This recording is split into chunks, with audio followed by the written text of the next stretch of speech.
Jorge Braga, para você, o que é pífio? Mauro, pífio é acreditar que o resultado dentro das quatro linhas é desconectado do resultado fora das quatro linhas na gestão de um time de futebol. E para você, Jorge, o que não é patético? O que não é patético é a mudança que esse mercado vem enfrentando, a chegada dos modelos de gestão e a nova lei da SAF. Eu acho que vai mudar muito o mercado brasileiro para melhor.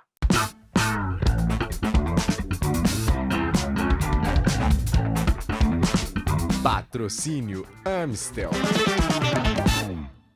Esse é o Dividida no All Sport e o entrevistado da vez é Jorge Braga, CEO do Botafogo. O Botafogo tem muitos problemas financeiros, uma dívida muito grande, uma relação dívida versus receita muito cruel, e o Jorge tem a missão de buscar a recuperação do Botafogo para que o clube possa navegar em águas mais tranquilas daqui a algum tempo. Ô Jorge, primeiro, obrigado por nos atender. Eu estava lendo aqui algumas entrevistas suas, algumas declarações suas anteriores. No final de abril, né, depois de mais ou menos uns 30 dias de imersão, né, como você definiu, né, no clube, para entender o que acontece no Botafogo, né, pelas suas palavras, logo na sua chegada, uma das suas primeiras manifestações foi a seguinte: você disse que a situação do clube era muito desafiadora, em todos os sentidos, né, que do Castro do futebol havia muita coisa para fazer, e que se o Botafogo fosse uma empresa, ele já teria falido há tempos. Isso é um quadro que não é do Botafogo, acho que é de muitos clubes do futebol brasileiro, né? Que deveriam existir poucos clubes do mundo com uma relação dívida versus receita igual ao do Botafogo, né? E que ainda estejam vivos. Eu queria que você pegasse a partir dessa sua primeira conclusão, explicasse, especialmente para o torcedor alvinegro, qual é a situação real do Botafogo nas suas finanças e de que maneira isso impacta em tudo, inclusive, claro, naquilo que mais interessa a ele, que é o time de futebol. Mauro, antes de mais nada, queria agradecer a oportunidade de falar contigo, de ter essa tua audiência privilegiada. Então, como você falou, eu passei 30 dias escutando e falando com todo mundo para tentar fazer um diagnóstico o mais isento possível, né? A vantagem de vir de fora do futebol é não ter a paixão do futebol na hora de olhar o que é bom e o que é ruim. Então, eu me dei esse prazo de 30 dias com o suporte lá do presidente da gestão, e o meu diagnóstico na época, em relação às finanças, estava correto. Na verdade, quando eu cheguei, em meados de março, o clube só tinha caixa, ou seja, disponibilidade financeira, para mais algumas semanas, né? E até então, o que a gente vislumbrou, o que eu vislumbrei, escrevi naquela nota, a gente tem perseguido fielmente, né? Aqueles 4 passos: uma gestão muito forte de custos e despesas, uma reorganização da casa e, na sequência, estruturar a dívida e buscar investimentos. Continuam sendo as 4 premissas básicas para o Botafogo atravessar 2021 e buscar a Série A, de onde nunca deveria ter saído. O rebaixamento à Série B, né, ele tem um impacto nas finanças muito grande, né, porque as receitas de direitos de transmissão elas despencam drasticamente, né? De acordo, Jorge, com o relatório do Itaú BBA de 2020, né, aquele relatório super detalhado que eles preparam em cima dos balanços dos clubes, né, e é um trabalho muito importante que eu acho que todo torcedor deveria se preocupar em ler, pelo menos do seu clube, entender, buscar informação, até para poder acompanhar a realidade do clube, né? Mas, segundo o relatório do Itaú BBA, a dívida do Botafogo, ao final de 2020, era equivalente a 5,1 vezes o valor que o clube arrecadou no ano passado. Em relação a 2019, ela era 3,7, ou seja, ela ficou ainda mais desproporcional à receita do período da pandemia, o que é óbvio até, aconteceu isso com praticamente todos os clubes, se não com todos os clubes. O que mudou, o que se projeta, né, por esses primeiros meses de trabalho, para equilibrar minimamente dívida e capacidade de arrecadação para 2021, já projetando 2022 com a esperada e necessária volta à Série A? Perfeito. Acho que, como qualquer gestão, qualquer projeto desafiador, o primeiro passo é transparência. Então, o Botafogo colocou na rua um balanço, esse que você faz referência, que foi o primeiro balanço sem ressalvas de auditoria nos últimos muitos anos. Era uma degradação acelerada das contas, a queda da Série B prejudicou a gente em quase 100 milhões de reais, entre direitos de transmissão, valor de patrocínio, pressão em sócio-torcedor, O nosso produto é futebol, e quando o futebol sofre, o negócio sofre, né? Mas a gente tem conseguido reverter esse quadro. Para você ter uma ideia, nós fizemos a aprovação de um orçamento e de um plano de metas estratégico de 21 até 24, onde 21 era a sobrevivência financeira, a equalização dos números e a subida para a Série A. Essa tem sido as prioridades que têm norteado a gente. Para você ter uma ideia, esse ano, e a gente tem cumprido esse orçamento à risca, estou com o número aqui, inclusive, do 6+6, que são 6 meses passados, 6 meses futuro, comparado real com o orçado, a gente vai entregar esse ano, apesar de ter uma receita 70 milhões menor, a gente vai entregar um resultado 70 milhões melhor, que é uma resposta inequívoca da melhoria da gestão transformada em números. Agora, não é só a questão dos números, né? A gente entende que todos os processos de gestão, inclusive do futebol, eles avançaram. Claro, a festa não começou quando eu cheguei em março, ela começou com a eleição dessa nova gestão, que tinha objetivos muito claros, né? E vem cumprindo eles, mas, por exemplo, a própria estrutura de vice-presidentes amadores é muito menor. Você tem uma ideia, não existe mais a posição de vice-presidente de futebol, ela é acumulada pelo presidente do SESI. Ou seja, de fato, com o objetivo de tornar toda a parte da gestão profissional. Os vice-presidentes continuam como conselheiros, mas a gestão ela é profissional. Nesse sentido, a gente vê coisas como fazer mais com menos. No futebol feminino, a gente reduziu as despesas em 40% e ainda assim fomos campeões cariocas. No sub-20, houve uma redução grande, importante de receitas, ainda assim somos o quarto, né? Ganhamos aí o vice-campeonato. Então, no remo, fizemos cortes importantes e uma campanha gloriosa do nosso remador. Então, a gente acredita que com gestão você consegue fazer muito mais com menos. A gente tem olhado isso também do ponto de vista de contratação de jogadores, né? Contratação, aquisição, compra e venda. Existe uma ciência por trás disso no mundo de scouting, valuation scouting, e essa é a grande oportunidade também que o Botafogo tem. Não só voltar para a Série A, mas fazer muito melhor a gestão da sua base de ativos, que historicamente é gloriosa, fazendo uma brincadeira, mas os atletas e a formação de base do Botafogo é muito forte. A gente deveria poder rentabilizar isso, tanto desenvolvendo atletas para o próprio Botafogo, quanto, eventualmente, comercializando atletas para outras, né, para os outros mercados e outros clubes mundiais. Então, esse é mais ou menos o que a gente já percebe da mudança da gestão, né? Sem contar com coisas muito técnicas do ponto de vista de centralizamos todos os processos de fornecedor, compra, pagamento, né? Toda a parte de recursos humanos foi ajustada. E mesmo o valor de folha, hoje a gente acha a relação folha-performance muito melhor. Você tem uma ideia, em fevereiro desse ano, só a folha do futebol sozinha estava na ordem de 4 milhões de reais. Hoje nós estamos com a folha em torno de 2,8 milhões de reais, com um desempenho esportivo muito melhor. Então, a gente acredita que com ciência, com gestão, com métricas, com cobrança, até o futebol consegue fazer mais, investindo um pouco menos. Sendo mais específico com relação ao futebol, o que mudou? O que se fazia antes e que não se faz mais? E o que se faz no lugar daquilo que se fazia antes, né? Ou seja, qual a mudança central, principal, na gestão do futebol? E aí, claro, a gente fala de contratação, renovação de contrato, remuneração de atletas, né? Que esse é um dos grandes problemas do futebol brasileiro. Muitas vezes os clubes contratam jogadores com salários que eles não conseguem pagar, e aí daqui a pouco você tem uma infinidade de ações na justiça e por aí. O que mudou de fato para o torcedor do Botafogo entender de que maneira vocês conseguem, gastando menos, ter resultados satisfatórios nesse momento? No momento que a gente grava essa entrevista, o Botafogo está no G4, para o torcedor do Botafogo entender a situação. Bom, a primeira coisa que precisa mudar, e a mudança profunda, e tem acontecido, é cultura. Você percebe que existe uma cultura, não é só no futebol brasileiro, no mundo inteiro, de comprar atletas na alta, vender atletas na baixa. Ou seja, a expectativa é trazer ídolos prontos. Isso não funciona, né? A gente vê que, a longo prazo, isso é uma dificuldade grande. Até um clube memorável, gigante, como é o Barcelona, teve muita dificuldade, né? E por isso não conseguiu, entre outras coisas, renovar com o seu maior atleta de todos os tempos, por uma questão financeira, né? Que percentual da folha era o total de despesa ou receita do clube? Então, a primeira mudança é cultural. e ela se traduz em coisas pontuais. Por exemplo, a gente contratou uma consultoria de scouting para acelerar e transferir conhecimento para o clube. Não que já não houvesse, tem sido feito um trabalho de construção sucessiva, mas durante 3 meses essa consultoria estabeleceu indicadores, padrões, tanto de avaliação de jogadores como especialmente de valor. Qual é o valor justo para trazer, né, e para vender jogadores? Outra coisa que a gente fez, por exemplo, é um comitê de futebol.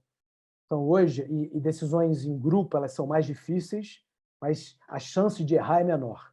Então, o presidente, o vice-presidente, eu e o diretor de futebol fazemos parte de um grupo que a gente atua, inclusive no WhatsApp, temos reuniões quase diárias, onde todos os temas são discutidos no escopo do futebol. Quem traz, como traz, com que valor, né? Como é que a gente potencializa isso. Outra coisa que está muito evidente, assim, do ponto de vista de gestão, a gente tem reuniões agora muito regulares, e assim, o Freeland tem uma boa cabeça, ele é um bom gestor, vem de base, né? Tem uma base científica. A gente tem discussões hoje de scouting, de orçamento, de custo e de despesa. Então, diferente das culturas anteriores do Botafogo, que é traz a qualquer preço, traz a qualquer custo, depois a gente vê como é que paga, a gente tem feito muita força e é um cenário de forças contrárias, né? Puxa e empurra para a gente conseguir uma otimização. A prova disso é que a gente, apesar de toda a dificuldade financeira, tem conseguido manter os salários em dia, coisa que o Botafogo não fazia há algum tempo, né? Outra coisa que fica claro é que, por exemplo, hoje a gente tem uma folha menor do que tinha em fevereiro desse ano e um resultado em campo maior. Então, esses indicadores todos começam a dar certeza para a gente que a gente está indo no caminho certo. Sem dúvida, Mauro, não se muda uma história de décadas de repente, né? Assim, nesses últimos 6 meses, 7 meses de gestão, no meu caso 5 meses, muita coisa tem sido feita e mudança de percepção demora mais tempo do que os fatos. Os fatos estão aí. A participação de percepção em rede social, visibilidade, né? A gente fez muitas pesquisas de quem era o torcedor, o que ele esperava. Todos os nossos indicadores têm apontado para uma melhora expressiva, mas isso tudo tem que suportar aí a nossa subida para a Série A, que é o nosso objetivo para esse ano. O projeto do Botafogo ele foi apresentado em 4 etapas, né? Parar a hemorragia do caixa, reestruturar o modelo de negócio, né? Que é custos versus receita, que é historicamente deficitário, captar novos recursos em quantidade, enfrentar e reestruturar a dívida, que é uma dívida monstruosa. Como essa parte da dívida que eu queria que você desenvolvesse, Jorge, como o Botafogo pode reestruturar e começar a reduzir o tamanho dessa dívida que supera 5 vezes o faturamento do clube por ano? Mal comparando, é como se alguém que ganha R$ 2.000 devesse 10, vamos imaginar, 2.000 por mês, o cara ganha por ano aí R$ 24.000, mais o 13º, ele vai ganhar 26 mil. A renda do cara no ano é 26 mil, ele deve 5 vezes isso, ele deve aí R$ 130 mil, R$ 120 mil. E esse dinheiro que ele ganha, esses 2.000, mal pagam as contas dele, quer dizer, é o que ele consegue sobreviver. Quer dizer, é quase impossível pagar. Trazendo-se para a realidade de uma pessoa, né, imagino que o que você encontrou no Botafogo seja parecido com isso. Como superar isso? Dinheiro novo, novas receitas, além, claro, dos cortes fundamentais em despesas, como você já falou, que eram, digamos assim, possíveis de ser eliminadas e vocês vêm eliminando. Então, a tua analogia é muito boa, porque quando a gente fala no número, ele não representa. Quando você trouxe para o salário das pessoas, eu acho que a tua analogia, teu exemplo é muito bom. Olha só, o Botafogo, talvez o número é desafiador, é absolutamente desafiador. Eu acho que a visão positiva e o que eu acho que a gente tem uma grande oportunidade é que o Botafogo vem discutindo essa questão há mais tempo que os outros clubes, dos grandes clubes, né? Em dezembro de 2009, o próprio Conselho e a Assembleia aprovou o conceito da Botafogo SA, que está muito alinhado com a nova lei que foi promulgada da SAF. A ideia de você poder ter um pedaço que é dívida, onde você enfrenta essa dívida com recursos, você separa os ativos do futebol, isola o futebol da política do clube, né, e traz investimento novo para enfrentar a dívida e para investir no futebol. Esse sempre foi exatamente o conceito da Botafogo SA e o Botafogo vem discutindo isso há mais tempo. E eu acho que o Botafogo tem uma posição muito privilegiada nesse sentido entre os times grandes. Por quê? Porque eu vejo alguns clubes muito posicionados em estruturar a dívida. se endividar mais para pagar a dívida e seguir. Eu vejo outros clubes, né, achando que o investidor de uma SA vai assinar um cheque em branco. E parte da torcida espera isso também, né, que vem um magnata, um grande sheik árabe, assine um cheque, vira as costas e vai embora, já toma aqui 1 bilhão, faça o que você quiser. E a realidade é muito diferente disso, né? Nenhum projeto desse que estrutura a dívida e traz investidor, ele decola se você não fizer o trabalho de casa. Se você não mostrar previamente que está disposto a cortar na carne, e as discussões são muito difíceis, né? Quando você diz para um esporte olímpico que ele tem que ter superavitário, quando você quebra o modelo mental, que é simplesmente dar recursos e esperar talvez o sucesso no futebol, sem cobranças mais fortes, sem indicadores, né? Então, eu acho que o Botafogo, então, por isso, vem discutindo isso há mais tempo.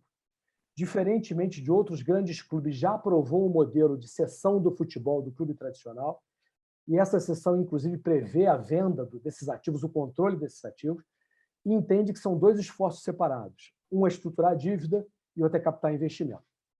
Nesse sentido, eu acredito que a estruturação da dívida é possível.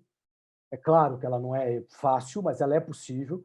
E o produto de futebol do Botafogo, que junta histórico, tamanho de torcida, representatividade, peso de camisa, tradição, reconhecimento internacional, mais os ativos que nós temos, imóveis, 6 sedes, né? E os ativos de futebol, que aí vem atletas e base, que em si mesmo é um ativo gigante, essas coisas se viabilizam nesse projeto. O que eu acho que a gente entendeu, o Botafogo entendeu e faz melhor, entende que tem que fazer as 2 coisas. Você não resolve o problema só trazendo um investidor e você não resolve o problema só estruturando a dívida. Você precisa fazer os 2 movimentos juntos e a gente vem discutindo e está preparado para fazer isso há muito tempo. E como conseguir esse investidor real, não esse investidor da fantasia, né? Que é o sheik do cheque que dá o 1 bilhão e vai embora, né? De fato, quando a gente conversa com torcedores e vê as reações em redes sociais, não só do Botafogo, de qualquer clube, muita gente acredita nesse conto de fadas, né? Alguém vai chegar com dinheiro e, geralmente, quem chega com muito dinheiro cobra alguma coisa no final, né? Vira dono do clube. Eu cobria o Botafogo pelo Jornal do Brasil no início dos anos 90 e acompanhei bem o Botafogo do Amil Pinheiro, que era um banqueiro do jogo do bicho, virou presidente do Botafogo, contratou vários bons jogadores, eram todos jogadores dele, na verdade, não do clube. O Botafogo ganhou 2 vezes o Campeonato Carioca, encerrou seu longo jejum de 21 anos. Só que em 93, de uma hora para outra, o Emil Pinheiro renunciou ao cargo e, consequentemente, ele levava com ele praticamente todo o elenco do Botafogo. O Botafogo ficou sem chão. O clube foi salvo por um grupo de botafoguenses, e ali, inclusive, um cara que é muito discutido, que é o Carlos Augusto Montenegro, né? Na época foi até importante que ele, com alguns outros botafoguenses, conseguiram pegar ali o peão na unha e manter o clube vivo.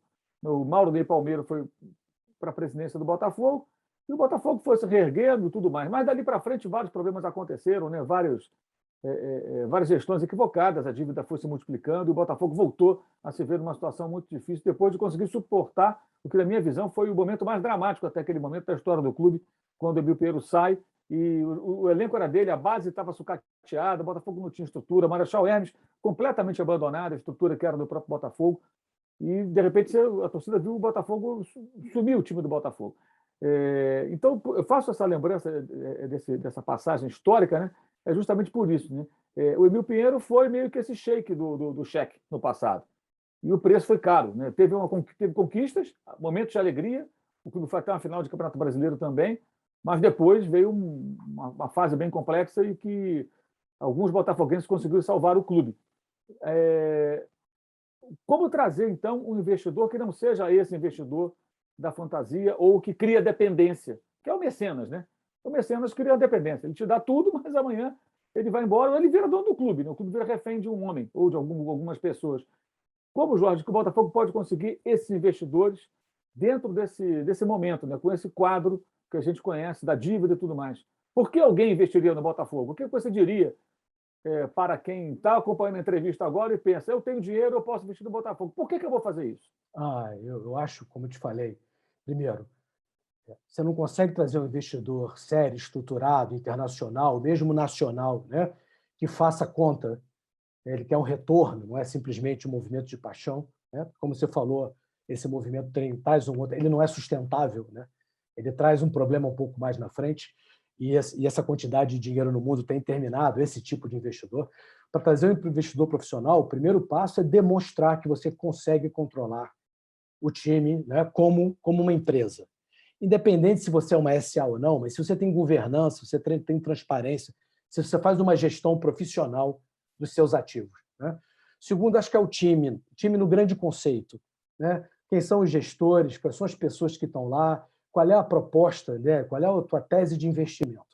E essa combinação no Botafogo é muito boa. Nós temos um time de primeira mão, primeiro mundo, né? Entre os CFO, o gestor de negócios que nós trouxemos, chegou agora do Bahia, a própria cabeça, né, do presidente, que é um empresário, é um empreendedor, o apoio do Botafogo, dos conselheiros, tem um grupo de muito alto nível suportando. Então, mas eu acho que essa combinação de uma marca de altíssimo reconhecimento, né, uma torcida que, apesar de tudo, é muito fiel, né, que tem um ticket médio mais alto que a média, da baixa resistência que o Botafogo tem, sendo como segundo time internacional. Você vê as pesquisas, né? O Botafogo é querido e amado dentro e fora do Brasil. O conjunto de ativos que nós temos, a viabilidade financeira e o marco regulatório da SAF e a adesão dos conselheiros do clube, os sócios do clube já aprovaram esse desenho há 2 anos. Estão prontos para fazer esse movimento. Isso é muito difícil, né? A evolução da cultura, o entendimento dos sócios, isso já evoluiu no Botafogo. Essa combinação, conjunto de ativos reais, conjunto de jogadores, novas práticas gerenciais, o momento que o clube está vivendo, a visão dos conselheiros e dos sócios e a abundância de capital que tem no mundo, eu acho que é uma combinação que vai dar certo. Agora, investidor nenhum põe dinheiro em algo que ele não tem nem controle, nem enxerga a gestão. Então, a gente precisava dessa demonstração de administração, de gestão, numa boa ideia, num bom conceito que o Botafogo já vem desenvolvendo, para poder ganhar credibilidade. Agora, além disso, a gente teve um marco importantíssimo, que é a lei da SAF. Nossa esperança, inclusive, é que o veto da parte tributária caia, porque ele muda muito o modelo, com ou sem o veto do presidente, excelentíssimo senhor presidente, mas a gente percebe que o desenho que ele foi feito está alinhado com os melhores modelos que aconteceram no mundo. No Chile, em Portugal, que é poder separar ativos de futebol, criar um processo onde o clube possa assumir de forma estruturada essa dívida e enfrentar esse endividamento. Esse é um ponto interessante, mas se me permite, assim, por exemplo, eu tenho escutado e tenho participado das reuniões da Liga. A gente falou aqui da La Liga, do Barcelona e tal. O lado menos visível da Liga é a obrigatoriedade do compliance financeiro. Ela tem um lado bem legal, que é como é que você negocia melhor seus direitos de transmissão, como é que você diminui, né, os excessos, como é que quem recebe mais porque recebe menos diminui. Você vê o mercado no mundo, dos mercados que aderiram às ligas, crescerem em grana, em valores, em negócios, mas ele obriga a responsabilidade financeira. Que é uma conversa que não dá para seguir para frente sem resolver. E o Botafogo tem resolvido ela, sabe? Esse é o meu entendimento. Agora, Jorge, o Código de Ética dos Funcionários foi modificado, né? E eu queria que você falasse sobre que tipo de problemas ou eventuais conflitos, né, de interesse, inclusive, você encontrou no Botafogo e que motivou a essa mudança no Código de Ética. Tinha muitos problemas dessa ordem? A gente, de novo, acho que é uma questão cultural, né? E aí eu venho de uma outra indústria, me surpreendi um pouco com a forma como os assuntos eles correm pelo clube para fora dele. Qualquer negócio que você atue, você tem umas informações que são estratégicas, né? Todos nós estamos competindo por patrocinadores, por investimento, né, por melhores negociações, por espaço na mídia, por condições de jogo, por melhores atletas. E quando essa informação, que num outro negócio é estratégica, confidencial, ela é tratada de forma muito livremente, isso atrapalha o negócio. Né? E aí é uma falsa dicotomia. Você tem pouca transparência nos números e muita transparência com as informações estratégicas. Então, o que a gente me chamou a atenção, e esse é o trabalho que a gente tem feito junto com a ajuda do presidente e com os conselheiros, é dar mais transparência na questão financeira e governança e ter mais controle, né, na parte das informações estratégicas que podem atrapalhar o clube. Ou seja, a ideia é sempre que o clube vem em primeiro lugar, né? Então, essa cultura de, de vazamentos, como é chamado, me surpreendeu um pouco. Nós começamos isso por um processo de conscientização, mas trocamos também o código de ética, alteramos o código de ética dos funcionários para isso, para partes relacionadas, né? Você não pode ter um pai, uma mãe, um irmão que preste um serviço para o Botafogo, que você trabalha para o Botafogo. Então, nós criamos uma série de, por exemplo, qualquer outra linha de receita ou negócio do Botafogo hoje precisa ser emitida uma RFP.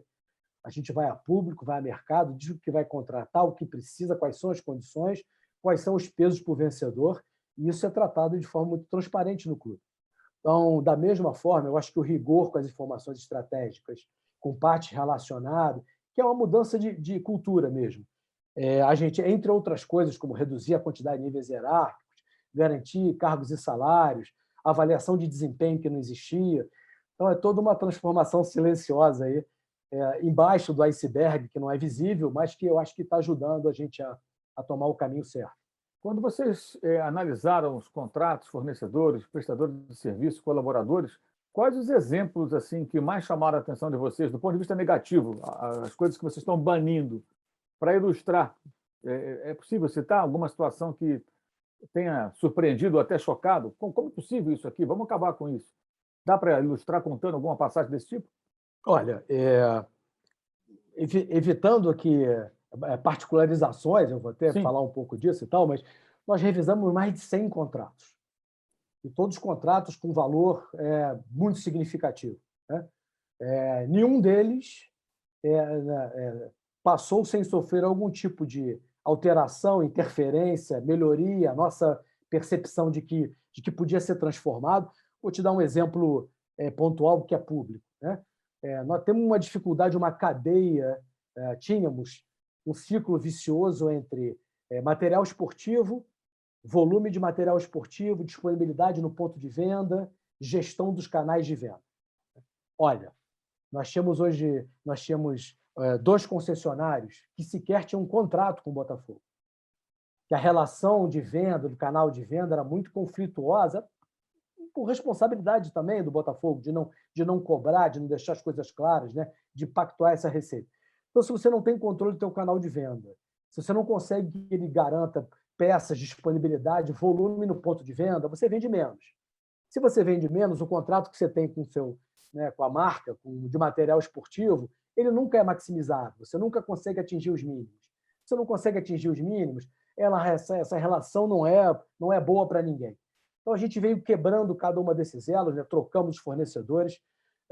Hoje, a nossa loja de e-commerce é gerida pela Food Fanatics, que é um gigante do setor. Aliás, em breve, a gente vai anunciar um número de vendas na Food Fanatics no mês de agosto, que é recorde histórico do Botafogo. A gente vem alterando cada um desses pedacinhos do ciclo vicioso, que vai permitir uma virada muito grande das receitas do Botafogo. Outro exemplo disso, por exemplo, são os aluguéis, né? O Botafogo tem uma série de imóveis, lojas, né? Sedes, inclusive no shopping. A gente tem ali do lado da General Severiano lojas ali no shopping. E a relação hoje joia-aluguel das lojas do shopping, para nós, claramente, isso não tá vantajosa. E, por essa razão, também nós estamos entrando numa ação para tentar um acordo de recomposição de valores.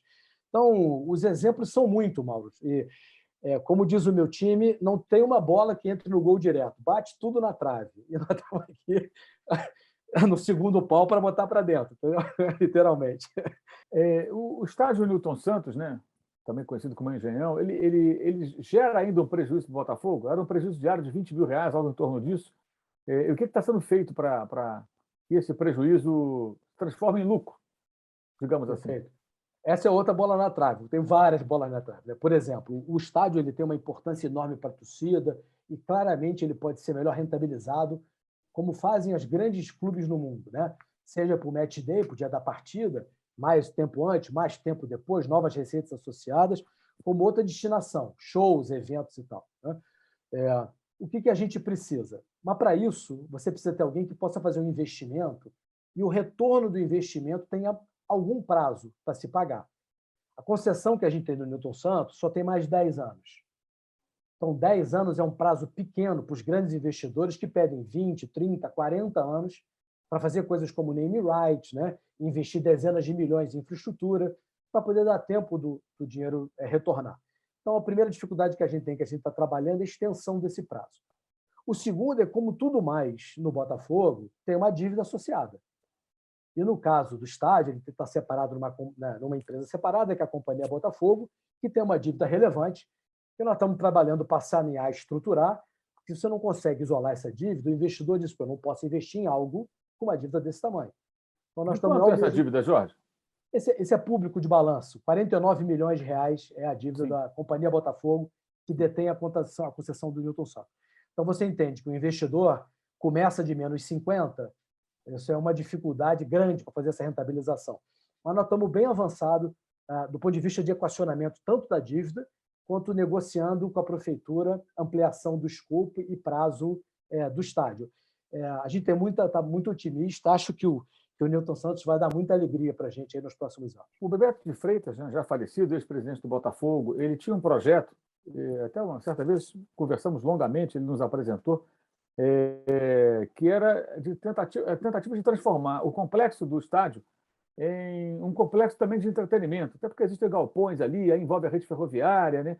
Tinha que conseguir as autorizações, mas a luta dele naquele momento, já tem alguns bons anos, era justamente conseguir as liberações, a liberação para que o Botafogo fizesse ali um espaço que poderia ter cinema, poderia ter restaurantes, ou seja, como num shopping center.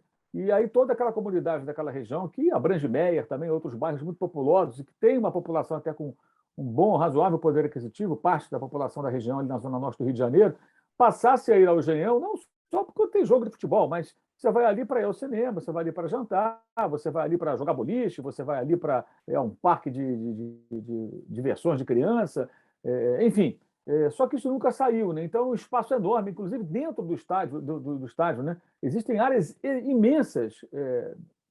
Muitas vezes que eu fui ao estádio, isso me chamava atenção. Áreas enormes desativadas, onde você poderia ter lojas ali dentro, vendendo produtos, talvez espaços que poderiam virar centros de convenções ali, com estrutura para isso. Isso não era utilizado. Como é que o Botafogo lida com o potencial não explorado de todo aquele complexo, que não é só o estádio, para que realmente vire algo rentável? Claro, você citou o modelo europeu, né? Na Europa, eu penso assim, o Jorge, estádio de futebol é mais ou menos que nem casa de praia. Se você não souber utilizar, só te dá despesa. Né? E se bobear, você ainda tem um cara que pede emprestado, vai lá e detona a sua casa. Né? Porque você tem que manter a casa, pagar os impostos, fazer a manutenção, tem que ter alguém que faça ali uma limpeza e tudo, que você resolve para lá, a casa está toda suja, aí você vai passar o fim de semana limpando. O cara que vai sempre, ele usa, justifica. Quem vai uma vez na vida, detona a morte, acaba tendo mais despesa. E o estádio tem um problema no Brasil que ele fica, às vezes, 2 semanas parado. Tem um jogo agora. Se você não está em uma competição de mata-mata, não tem você vai jogar daqui a próxima rodada fora, aí vai jogar em casa na outra semana. Hoje o Botafogo vive isso. Ele joga a Série B. Então, ele joga no Newton Santos. Se jogar no campo do adversário na próxima rodada, ele fica praticamente 15 dias sem jogar. E nesse período todo, se você não criar atividades outras que independam do futebol, simplesmente aquilo fica só consumindo energia elétrica, funcionários, gás, água, luz, telefone, tudo, né? A manutenção tem que ser feita. Então, de que maneira o Botafogo pensa em usar todo aquele espaço, se é que já existe um plano, para que, como o Bebeto pensou lá atrás, para transformar o Engenhão num polo de receita para o Botafogo? Não só para empatar, pelo menos, o custo do estádio, mas também para gerar lucro, né? Perfeito, super bem colocado. E aí eu vou te contar uma curiosidade. Eu fui criado na região. Eu fui criado na Rua Pernambuco, que fica do outro lado, exatamente da linha do trem do Newton Santos, do Engenhão. Então, eu sei a carência e oportunidade que uma área de lazer e recursos tem para a região. Então, eu tenho, inclusive, uma questão pessoal de poder trabalhar nesse projeto. Né? Muito recentemente, o município foi promulgada uma lei municipal que transforma toda a área do Engenhão, o entorno, em área de interesse cultural, sociocultural, que já é o primeiro passo em transformar a vocação natural daquela área ali num grandíssimo polo de inclusão, de serviços, de novas receitas. E a nossa visão é exatamente essa, ampliando a destinação do estádio, em vez de 1 vez ou 2 vezes por semana, você usar 4 vezes por semana, com shows, com eventos, fazendo a integração da sociedade, com oportunidade de catering, de restaurante, né? O estádio do Engenhão ele é um estádio olímpico. Eu, particularmente, tenho um viés, acho ele lindo, mas ele tem, né, a pista de atletismo, ele tem espaço para ter arquibancadas, segundo palco de show simultâneo, né, muita capacidade de outros níveis de entretenimento, experiências diferenciadas, né? A gente tem visto tirolesas ou outras coisas que acontecem além do futebol, mesmo no dia da partida, ou antes ou depois do horário da partida, que é para manter o torcedor e aumentar a renda média. Tudo isso é possível no Newton Santos, a gente tem absoluta convicção, só estamos lidando com a questão, para variar, financeira, jurídica e regulatória da concessão. A gente tem conversado com alguns parceiros, alguns estão muito evoluídos, eu acho que destravando a questão da destinação e do prazo, né, e equacionando a dívida, como a gente está acelerando, e muito rapidamente a gente vai conseguir dar a destinação que gostaria para o Newton Santos. Em abril você publicou um texto e nesse texto tem um trecho que me chamou a atenção. Eu vou abrir aspas aqui para o que você escreveu. Entendo e respeito profundamente o desejo da torcida por mais títulos. Frente à nossa dura realidade, nosso único objetivo realista é perseguir o 4º lugar no campeonato da Série B e voltar para a Série A. Qualquer coisa diferente disso é pedir para fracassar. Você acha, Jorge, que há compreensão da torcida botafoguense com relação a esse quadro, a esse cenário que você pintou lá em abril, que me parece muito realista? O importante é subir, o Botafogo tem que subir. O campeão, legal, mas o importante é estar na primeira divisão no ano que vem, você falou, 70 milhões a menos só porque foi rebaixado. É muito dinheiro, né? A mais ou a menos, dependendo do que acontece em campo. Mauro, um dos meus objetivos é setar a expectativa. E essa declaração em março, eu precisava estabelecer uma expectativa que, quando eu cheguei, era muito parecida, já estava mudando com a chegada do presidente, mas ainda tinha muito nos corredores da torcida de outras gestões anteriores, que é faça qualquer coisa, ganhe o título, depois a gente vê como faz com a conta. Então, sem dúvida nenhuma, eu tinha a intenção de estabelecer, de setar uma expectativa. É claro que ninguém quer só o 4º lugar, a gente quer, mas qualquer um dos 4 lugares, do ponto de vista financeiro, é o que a gente precisa, né, para poder ter esse acesso. Entendo, respeito, acho que faz parte, também sou torcedor, também gosto de prêmios e títulos, mas, e aí cabe aqui uma discussão um pouco maior, né? O modelo de negócio do futebol ele está mudando no mundo, já e acelerando no Brasil, alinhando com o mundo. Para você concorrer ao 1º e 2º lugares, o nível de investimento que você tem que fazer em atleta talvez seja o dobro ou o triplo de conseguir um 3º ou 4º lugar.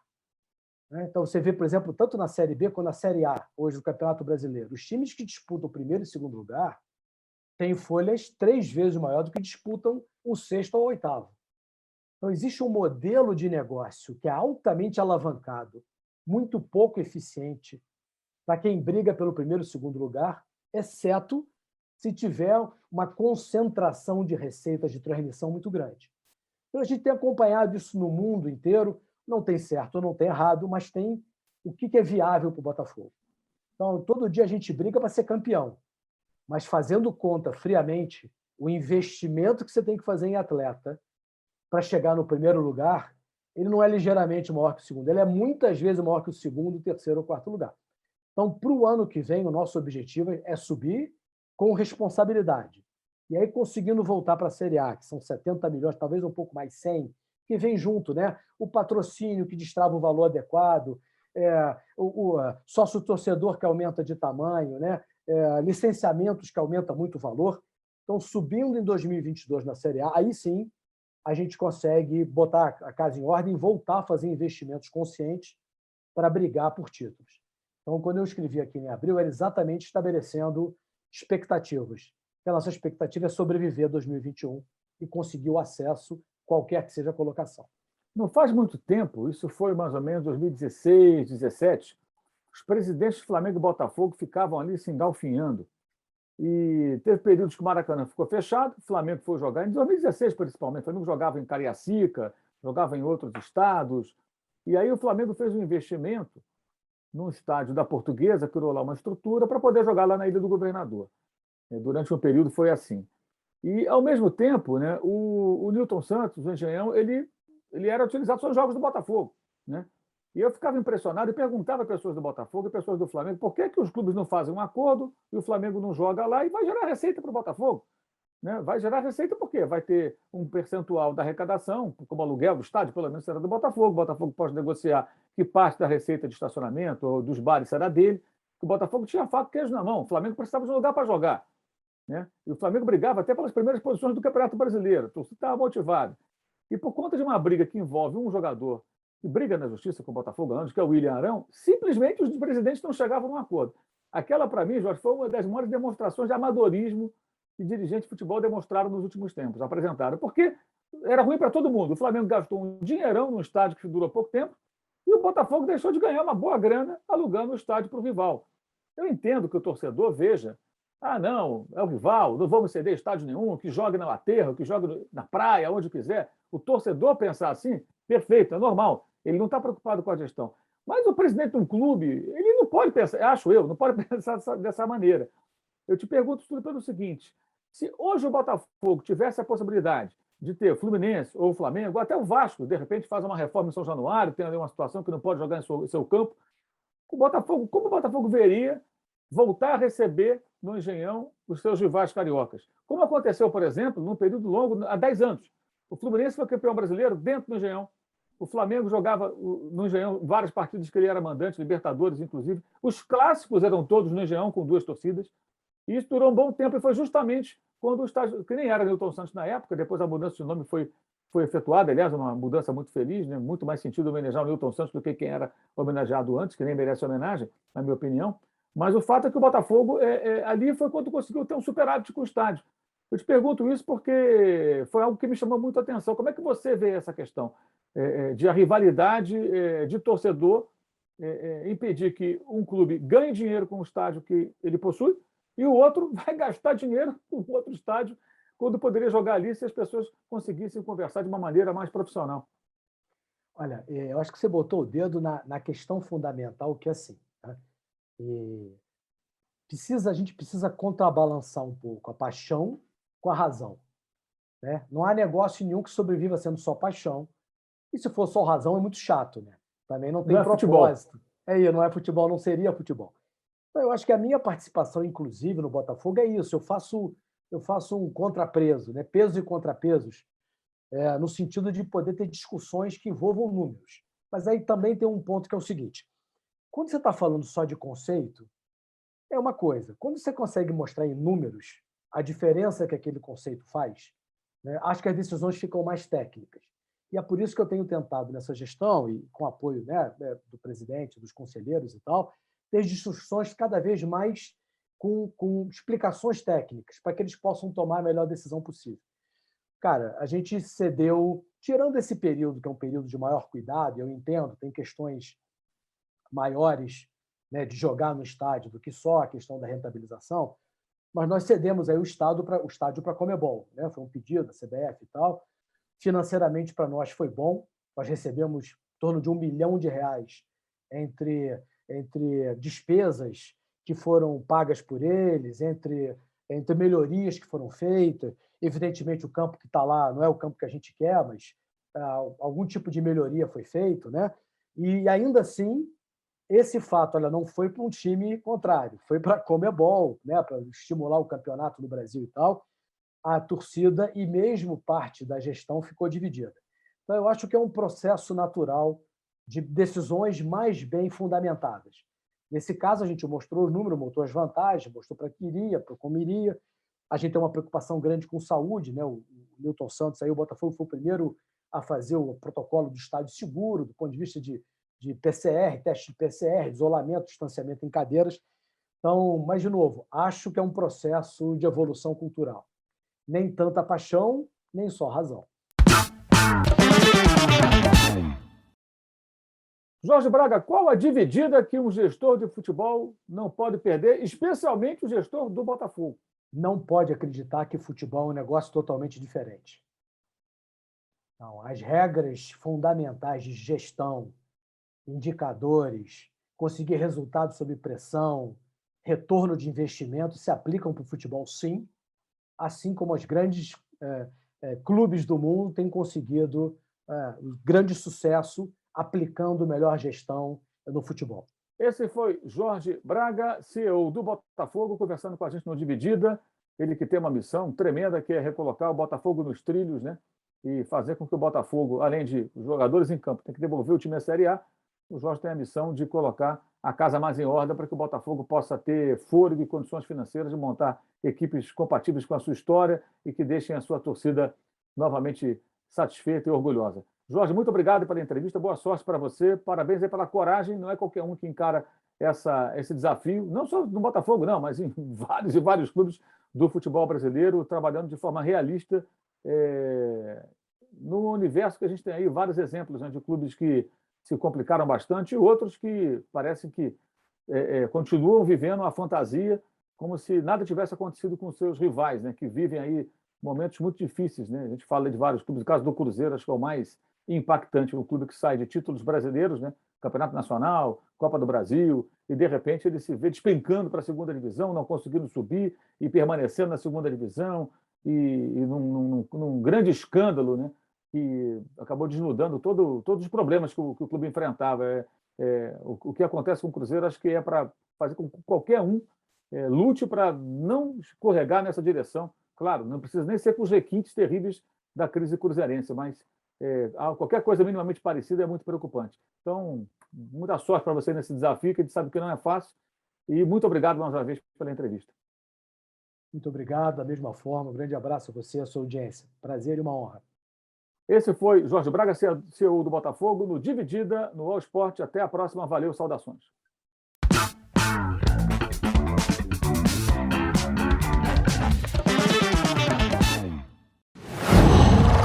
Qual?